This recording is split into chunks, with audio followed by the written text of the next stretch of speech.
주호영 부의장님과 선배 동료 의원 여러분, 진보당 국회의원 전정덕입니다. 국민 여러분, 얼마나 힘드십니까? 윤석열 정부 들어 부자 감세는 늘었고 세수는 줄었으며 민생은 도탄에 빠졌습니다.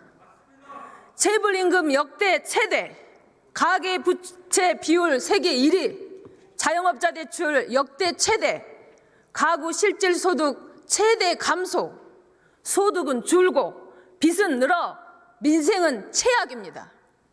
그런데 4대 은행들의 금리 마진 등으로 16조 5천억 원이 넘는 역대 최대 순이익을 기록했습니다. 종부세, 금투세, 가상자산, 불로소득에 대한 과세도 감소하거나 폐지됐습니다. 정치는 가치의 권위적 배분이라고 합니다. 그런데 정치가 오히려 양극화 불평등만 키우고 있는 것은 아닌지 돌아보게 됩니다. 민생이 위기에 처하면 나라는 곳간을 열어 국민의 삶부터 챙겼습니다. 급한 불부터 꺼야 합니다. 진보당은 전국민 내수회복 지원금 30만 원을 요구했습니다. 경제위기 골든타임을 놓치지 않도록 민생 살리기, 자영업자 살리기를 위해 모든 노력을 다하겠습니다.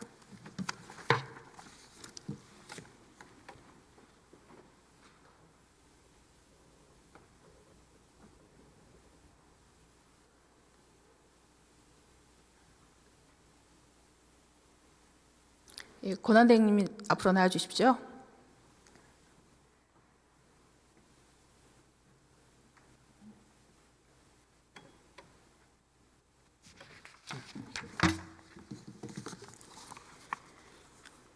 가정맹호라는 말이 있습니다. 가혹한 정치가 호랑이보다 무섭다. 모질고 독한 정치가 위험하고 해롭다는 고사성어입니다. 지금의 정치 상황이 그렇습니다. 가뜩이나 어려운 민생이 12.3 비상계엄으로 직격탄을 맞았습니다. 트럼프 2기 출범 이후에 불안이 더 커지고 있습니다. 그래서 우리 모든 기관에서 경제 성장 전망치를 하향 조정했습니다. 앞에서 여러 번 언급했습니다만 정치적 불확실성으로 소비 심리가 더 위축되고 있습니다. 이런 상황에 대해서 우리 권한대행님도 인식을 같이 하고 계시죠? 네, 의원님하고 같은 인식입니다. 네. 자영업자들의 현실은 더 가혹합니다. 대출액과 연체액이 역대 최고입니다. 고물가에 실질임금 삭감에 내수경기 위축까지 계속되는 악순환으로 자영업자 폐업률이 작년 100만에 육박했습니다. 추경 이야기 오늘 많이 나왔는데요. 추경을 서둘러서 전국민 내수회복 지원금 30만 원을 편성해야 합니다. 위기의 자영업자와 서민들에게 심폐소생술을 해줘야 합니다. 골든타임을 놓치지 말고 재원이 부족하다면 국채 발행을 해서라도 민생 살리기 적극적 재정을 펼쳐야 할 때입니다. 방식은 지역화폐로 지급해서 지역 경제도 살리고 골목 상권도 살릴 수 있도록 해야 된다고 생각하는데 우리 권한대행님 생각은 어떠십니까? 네, 일단은 추경에 대해서는 아까 말씀드린 것처럼 저희가 논의를 하자고 그러고 그런 부분들은 저희가 국정협의회를 하기도 했기 때문에 논의가 될 텐데요. 자영업자에 대해서 한 말씀 올리면 참 어렵습니다. 말씀하신 것처럼. 그런데 이제 그 어려운 이유를 우리가 보면은 아까 폐업 100만이라고 하지만 이제 또 실제로 창업도 한 120만, 115만 이렇게 되고 있지 않습니까? 근데 제가 어떻게든 자영업자분들의 도움을 드리려고 여러 가지 그 자영업자 어려운 분들을 다 만나보기도 하고 여러 가지 얘기를 해봤는데 다 사람마다 다르고요. 그 다음에 코로나 위기 때 어떻게 하면 유동성이 많이 풀리는 상황에서 금리가 싼 상황에서 금융 부담을 너무 많이 한 측면도 있고요. 그렇기 때문에 그런 구조적인 요인과 그 다음에 온라인이나 이런 것들이 하면서 구조적인 어떤 거에 좀 따라가지 못한 부분도 있어서 자영업자를 도와드리는 게 어떻게 하는 게 진짜 도와드리는 거냐. 말씀하신 대로 단기적으로 어려운 분들을 또 단기적인 여러 가지 지원을 해드리는 것도 있지만 그런 구조적인 지원도 같이 필요한 것 같아요. 그래서 그런 부분들을 같이 해야 되니까 굉장히 어렵다. 그래서 그렇지만 저희는 최선을 다해서 그 자영업자분들의 어떤 맞춤형 지원을 하려고 노력을 하고 있고요. 의원님도 좋은 의견 있으면 주시는데 그렇기 때문에 제가 추경 말씀을 드리는 이유가 우리가 추경이라고 하는 게 재정의 지출이 어떤 역할을 해야 되느냐. 그럼 단기적으로 이 부분들을 단기적인 어려움을 극복하는 걸 도와드려야 되는 것인지 아니면 구조적인 어려움을 좀 더 하는데 도와드려야지 하는 부분에 대한 제가 논의가 필요하다고 생각합니다. 네, 지금 제가 응급 상황이기 때문에 응급 조치가 필요하다고 말씀을 드렸는데 말씀을 상당히 길게 하셨는데요. 그래서 서민도 자영업자도 모두 다 응급 상황이니까 응급 대처를 위해서 내수회복지원금 30만 원을 시급하게 추경을 편성하자고 제안드린 것입니다. 근데 그것을 뭐 여러 가지 답을 하셨는데 결국은 그거에 대해서 다시 한번 답변해 주시겠습니까? 네, 그 부분은 저희가 하여튼 추경과 적극적으로 검토하시겠습니까? 관련돼서는 기본 원칙을 논의하기로 되기 때문에 그때 뭐 말씀을 드려야 될 것 같은데 지금 제가 말씀드리기는 적절치 않은 것 같습니다. 네, 저는 안 하시겠다는 것으로 들려서 참 답답합니다. 경기가 이렇게 어렵고 서민들이 죽어나가는데 계속 안 된다는 이유를 그동안 여러 차례 이야기할 때도 계속 안 된다는 이야기만 하셨어요. 하려고 하면 방법을 찾고 안 하려고 하면 핑계를 찾는단 말이 있지 않습니까? 저희도 하려고 하는 방법을 찾고 있습니다. 네, 그러면 실질적으로 서민들에게 자영업자들에게 도움이 될 수 있는 네, 저희도 그래 도움이 되는 대책을 방법을 찾고 있습니다. 네. 네, 지금 그래서 저희가 제안드린 전 국민 민생회복 지원금 30만 원 예산 편성을 제안드리는 겁니다. 네, 알겠습니다. 네, 그럼 적극적으로 검토하시겠습니까? 네, 하여튼 검토하겠습니다. 네, 적극적으로 검토해 주시고요. 앞에서도 언급을 했는데 여러 가지 발상을 좀 전환해 볼 수 있을 것 같아요. 방안에 있어서 그동안 정부에서 반대 이유를 대면서 선별복지, 보편복지 이런 얘기를 좀 많이 하셨던 것 같습니다. 보편복지로 지원하고 고소득자들에게 선별적으로 세금을 환수하는 방안도 있습니다. 이 관련해서 경제학자들의 이론적 연구도 있는 것 같습니다. 이 방안은 민생 지원도 되고 세수 확보도 되고 소득 재분배도 가능해서 세 마리 토끼를 잡을 수 있는 방안입니다. 그래서 적극적으로 검토해 주시고요. 앞에서도 언급을 했는데 은행들이 역대 최대치 예대차 마진을 했습니다. 그래서 이렇게 이자 장사를 해서 이득을 남긴 은행들에게 횡재세를 걷어서 민생 회복으로 쓸 수 있도록 해야 한다고 생각합니다. 그래서 말씀하신 것처럼 정부가 정말 민생의 어려움에 공감한다면 내수 회복 지원금 적극적으로 편성해 주시고요. 불평등과 양극화 해소를 원한다면 이제는 부자 감세를 멈추고 초부자 증세를 할 수 있도록 이렇게 관점을 전환해 주시고 적극적 재정으로 추경을 포함한 민생 대책을 세워 주시기 바랍니다. 그렇게 하시겠습니까? 뭐 일단 재정의 적극적인 역할에 대해서는 다시 저희가 최선을 다하겠습니다. 그렇지만 지금 말씀하신 내용들에 대해서 하나하나 다 의견이 좀 있습니다만 또 저희가 다른 자리에서 저희가 또 토론이 필요하다 생각하고 있습니다. 네. 네, 알겠습니다. 들어가십시오. 네. 네, 산자부 장관님 나와 주십시오.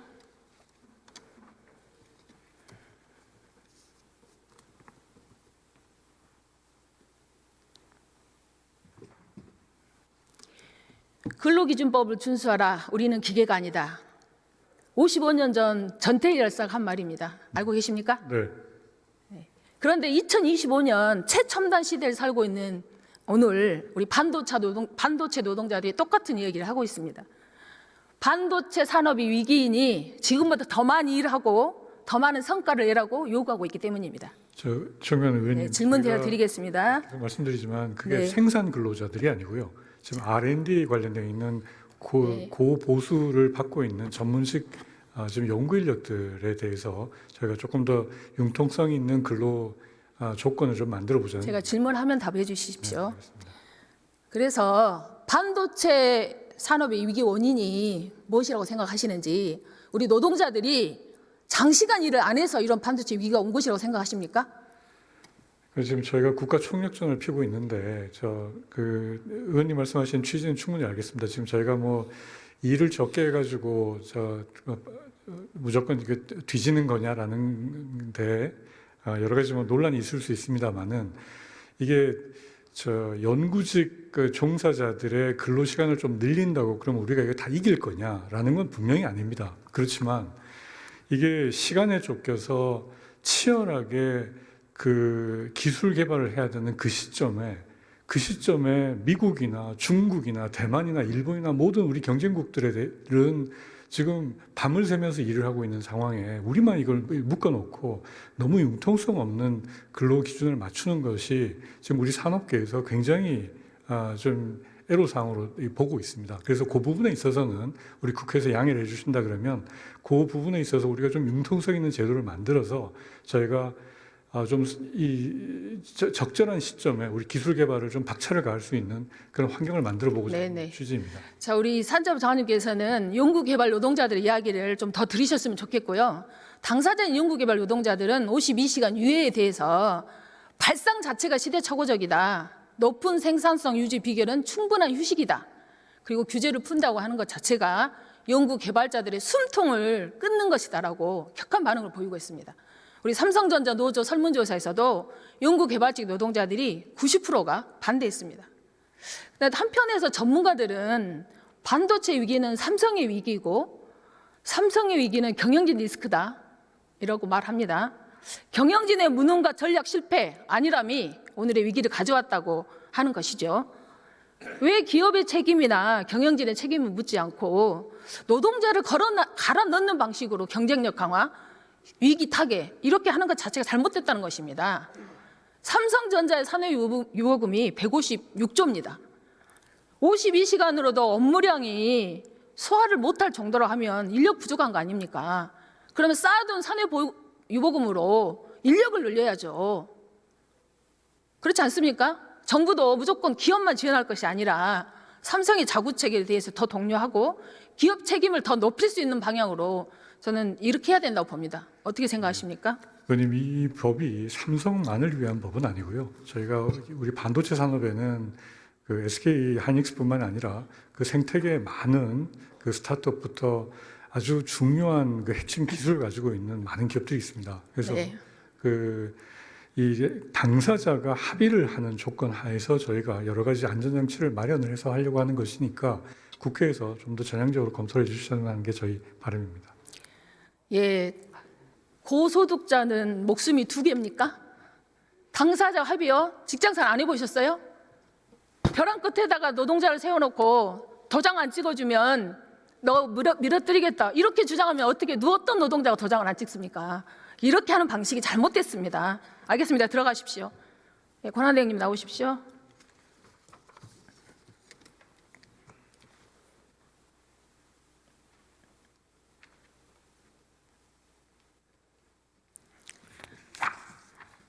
대행님, 아침에 출근한 노동자가 집으로 안전하게 돌아가는 사이가 돼야 되겠죠? 네, 그렇습니다. 네, 우리 대행님께서는 52시간 예외 적용하는 것에 대해서 어떻게 생각하십니까? 일단은 저희가 아까 산업부 장관도 그런 말씀을 하셨는데 그 근로자의 안전이라든지 뭐 이런 것들이 그 보장된 범위 내에서는 뭐 합의를 통해 가지고 그 전체적으로 우리 산업의 경쟁력이 필요한 부분들에 대해서는 뭐 저는 예외 적용이 필요하다고 생각하고 있습니다. 네. 국제암연구소에서는 야간 노동을 2급 발암물질로 분류했습니다.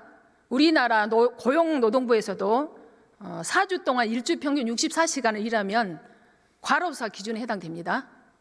현행 법상으로도 R&D 분야는 6개월까지 64시간 근무가 가능합니다. OECD 노동 생산성 보고서 KDI 보고서를 살펴보면 노동 시간이 짧을수록 노동 생산성이 높다 이렇게 보고하고 있습니다.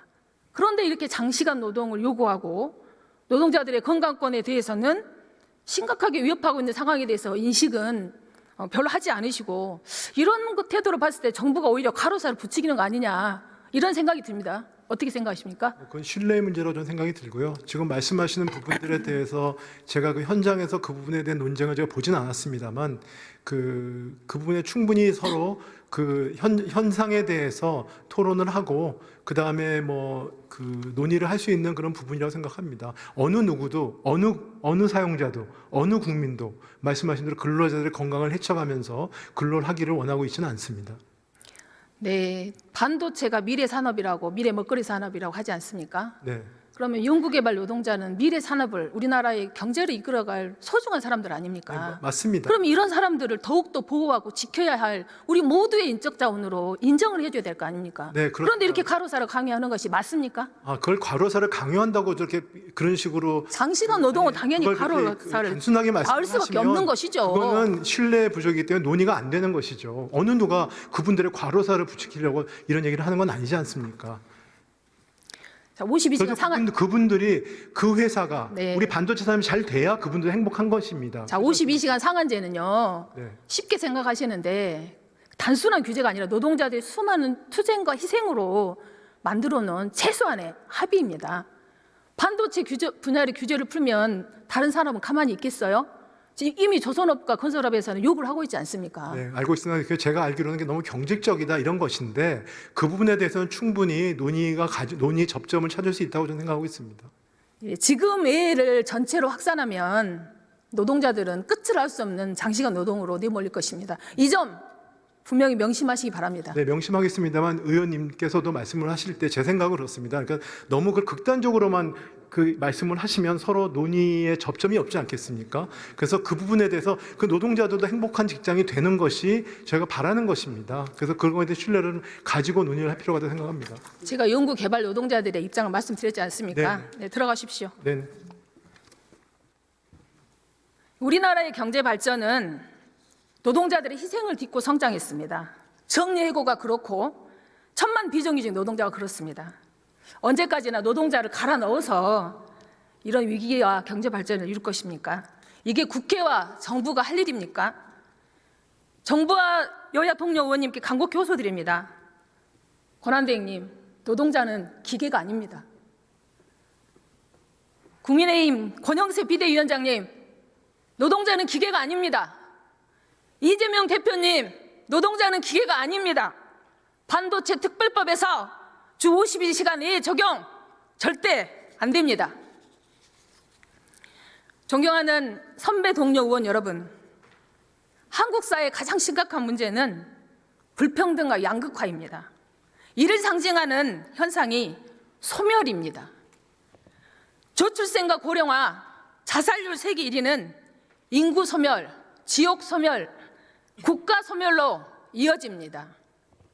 양극화 불평등 문제를 해결하지 않고서는 대한민국의 미래를 이야기할 수 없습니다.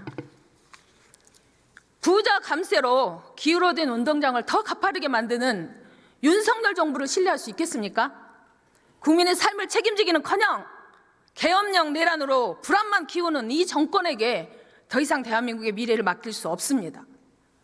존경하는 선배 동료 의원 여러분, 내란의 밤으로부터 72일입니다. 계엄에 맞선 시민들이 탄핵을 넘어 사회 대개혁을 요구하고 있습니다. 농민들에게는 농산물 최저가격 보장을, 노동자들에게는 노동 기본권을, 청년들에게는 불평등과 양극화 없는 다시 만날 세계를, 우리 국민들에게는 내 삶이 바뀌는 민생 개헌으로 새로운 대한민국을 만듭시다.